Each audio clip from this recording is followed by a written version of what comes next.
Hi, I'm Jim at RC4, and today we're talking about using light gear light ribbon, dual white, hybrid white, to pick the white temperature, the white color temperature that we need for a particular shot. So light gear has done a fabulous job of giving us a matrix of LEDs that are a combination of 3200 and 5600 degree LEDs. Color corrected, really good quality, very high CRI. And by crossfading between the two, we get the equivalent of, for example, crossfading between red and green, and you get all the shades of yellow and so on in between. Just imagine that color mixing concept, but with color temperatures that are much closer together. So now we're crossfading between temperatures of white, not something wide across the spectrum.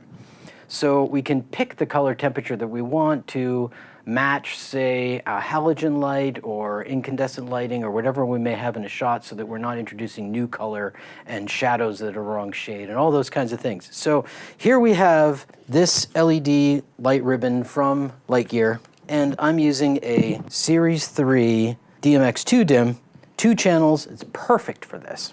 We have several different effects and modes built into our Series 3 dimmers, a great deal more sophisticated than Series 2 was. And one of those features is HSL color control. It stands for hue, saturation, and level. So if we had 3 channels for RG&B, red, green, and blue, or 4 channels where we might add amber or white, then we have hue control over the entire visible light spectrum in all colors. But with only 2 channels, we don't have that much resolution. But for this white project, where we need to crossfade and get any color of white, 2 channels is perfect. So we grab our 2 dim, we put it in HSL mode. We don't really need saturation, so really on a 2 dim, it's H and L, where hue is the temperature and L is the level. So I have 2 channels that I need to assign. This device is already in HSL mode. I have another video where we review all the modes and how to turn them on and how to switch between them. So go and look for that if you don't know how. But it is now already in the HSL mode. And as I said, it's H and L, and I need to assign the dimmer channels. We use RC4 One Touch, as always, to assign channels. So I look at the lighting plot for this job, and I see they need to be channels 37 and 38. So first, I will assign the hue channel, which is color temperature. I will go to channel 37, put it at 30%. That way I know that I'm going to get the ISL LED curve, and I will go to Set A and assign that. The A is always going to be the H channel when we're in HSL mode. And now I go to channel 38, which I want to be level. Something is already coming up, but let's make sure we're set correctly. Whatever's happening now is left over from a previous job or a previous setup. So now I will push that. It's very important that for level, I've set the channel to 30% to be sure that I get the ISL curve, inverse square law. That's very good for LEDs. And at the 30%, I get the RC4 digital persistence, a little bit of a nice slope of decay that emulates a filament in a halogen lamp. So now I've done the 2 settings. Here I have channel 38 for level, and I have channel 37 for color. Now I've left the diffuser off of there, so now you can see the 2 matrices of colors, and we crossfade between the 2 of them, and we're in the middle right there. That is a mix of 2. And now if I put the diffuser to diffuse that light and show us what we get. So now this is a mix of 50%, and that is pretty much the middle between 3200 and 5600.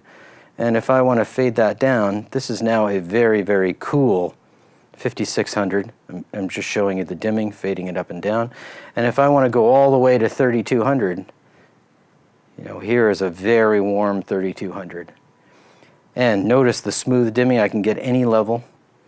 So let's go just a little bit towards the cool, which is kind of a nice color temperature. That looks good to me. That resembles halogen. So there we go, nice smooth dimming. So you might be thinking, well, why don't I just put the 2 channels on dimmers, right? I have a dimmer. You could do this with the Series 2 RC4 dimmer. You just put one on the blue and one on the cool and one on the warm and get the color mix that you want. And you're absolutely right, that will work. But then the director comes and says, that's great, but I need a bit dimmer. So you need to be able to keep the ratio, and the ratio may not be even. So whatever that relationship is between cool and white, we need to maintain that while the level brings them up and down, and the ratio stays the same. So that is the great value of this. So now we can put it on any two DMX channels. They actually don't even have to be adjacent. They're probably almost always going to be for a real job. But you could put hue on channel 3 and level on channel 500 if you like. And now you have control of the color temperature and control of the level. And also, of course, it remembers all of that, so you can unplug it, go to the job, maybe you've set it up in your shop, now you go to the job, plug it all in, and it's on the channels that you want. It remembers forever until you change them. So that's really a pretty cool way to make sure all your colors are going to be right before you get to the scene. I think that's a really great thing for film.